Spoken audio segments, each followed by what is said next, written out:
Hello mga kaludes, okay, nag-stop over po muna kami rito sa may Pagabag, Nueva Vizcaya. Dito po sa may pilihan ng tupig tsaka buko pie. Napakasarap na buko juice. Okay mga kaludes. Hello mga kaludes, magandang buhay. Ako'y namangha at amazing dito po sa lutuan ng tupig. Dito po sa may lalawigan po ng Nueva Vizcaya. Bayan ng Bagabag. Ipinapakita nito sa video kung paano magluto ng tupik. Ayan, ang galing mga kalis. Ayan po yung lutuan ng tupik. Ang nagsisilbing kanyang baga ay ang pinatuyong pinaggamitan ng buko. Wow, talagang amazing. Talagang may pakinabang. Imbes na itapon, ginagawa pang panluto na tinatawag nilang bao. Binabalot na po ni nanay ang templadong tupig na may buko, harina at asukal. At syempre, sikretong panangkap. Ayun po ang sabi sa akin ni nanay. Mga 1,000 pieces po ang kanilang binabalot araw-araw at nabebenta at nauubos po to.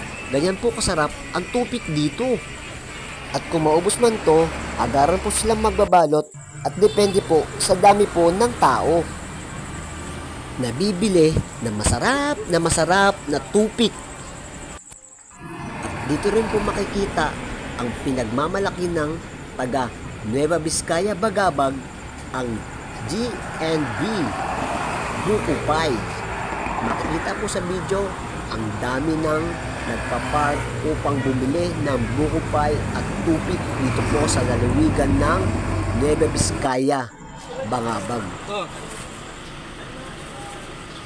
Ito po yung bunot na ginagamit nilang panluto sa tupik upang lalong sumarap ang pinagmamalaki ng bayan ng Bagabag.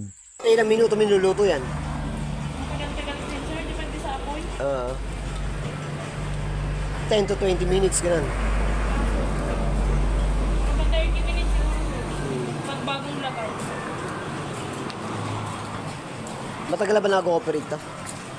Taon na rin po. Dati nang meron dito. So, kwan pa siya yung kawan na ka. Iyon lang. Yung yero pa dati. Saka uli. Na-upgrade lang na-upgrade.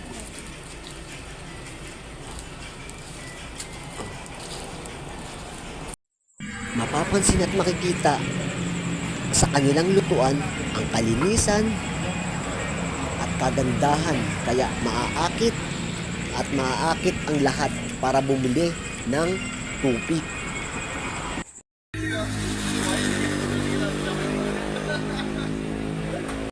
Bumili at uminom na rin kami ng buko nila Bayaw Renz, Neil, Kuya Jomar, Kuya Jolan, habang hinihintay ang pasalubong naming binili na tupik.